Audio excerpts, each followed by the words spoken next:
Hello everyone welcome to hello ji class YouTube channel. ये video रे आमे कथा बा जो OSSC बा Odisha subordinate staff selection commission तरफ जो RI ARI ता सहित अमीन बा ICDS एग्जाम रो जो नोटिसटा आसी न्यू नोटिसटा से विषय रे आमे कथा बा। तो आपण माने देखि पारथिबे ए नोटिसटा हमरो तळे को देखिलेटा हमरो आजिकार डेट 12 अगस्त आसुची। तो कैंसिलेशन एंड रिशेड्यूलिंग एग्जाम बा preliminary exam for post RI ICDS supervisor ARI अमीन SFS under combined recruitment examination एटा नोटिसटा आसी। तो कौन करा जिवो एटा ऑफलाइन एग्जाम हो बोली कि कहा जाय। जेतिरे क्लिक कला मात्रे हमरो से नोटिसटा डाउनलोड हो जिवो। चलो तो मु डाउनलोड करिकि सेटा पढी कि आपण माने को सुने देबी।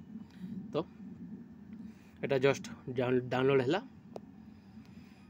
एटा देखि पारथिबे एटा सब लिखा है केबे टू केबे एग्जाम हेतिला हमर जो प्रिलिम हेतिला अक्टोबर रे हेतिला ता सहित अक्टोबर पर्यंत सेप्टेम्बर 20 रु अक्टोबर 8 भीतर एटा हेतिला बोली कि कहा जायतिला। सेटा कैंसिल कर दिया कि हमर नेक्स्ट शेड्यूलटा जोटा October which may be continue November माने CBRE माने कंप्यूटर बेस्ड रिक्रुटमेंट एग्जामिनेशन हबा बोली कि से कहिसंती।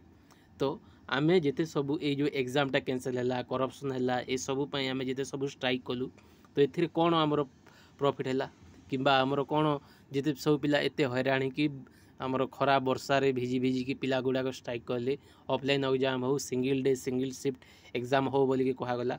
गवर्नमेंट से करप्ट संस्था को दउची करप्ट आकार एग्जाम करूची एगेन हमर से नॉर्मलाइजेशन मार्क ऐड करूची पुणी हमर परसेंटाइल सिस्टम करूची सेही फालतू काम पई ही हमें कोन one day one shift exam हो बोली कि पिला समस्त स्ट्राइक करथिले। किंतु गवर्नमेंट से लिपापोता काम तार कंटिन्यू रहिला से CBRE मोड रे एग्जाम ही करिवि बोली कि कहाची। पुणी एथर TCS एग्जाम करिवो कहूची। देखा जो कोन होउची TCS एग्जाम करूची एथिरे पुणी करप्शन होउची ना नाही से सब देखा जो आगो को बुझिला। तो आपण माने किछि व्यस्त होबार नै आपण माने आगो को कोन सब अपडेट हबो ऑफलाइन एग्जाम पई किछि स्ट्राइक करिबा ना TCS आपण माने भलो कि एग्जाम करिवो से सब विषय रे आगो को कोन होउची one day one shift exam दरकार ना TCS एग्जाम करू बोली कि ऑनलाइन करो बोली कि भाबुछंती। तो आपण मानकर मतामत दियंतु कमेंट सेक्शन रे कोन सब हमरो पिलांकर रेस्पॉन्स रहउची से आकार रे आगो को जहाँ भी आपण माने कहिबे से आकार रे आपण को नेक्स्ट आमे स्टेप नबो। एदिक रहिला update. Thank you so much. जय जगन्नाथ।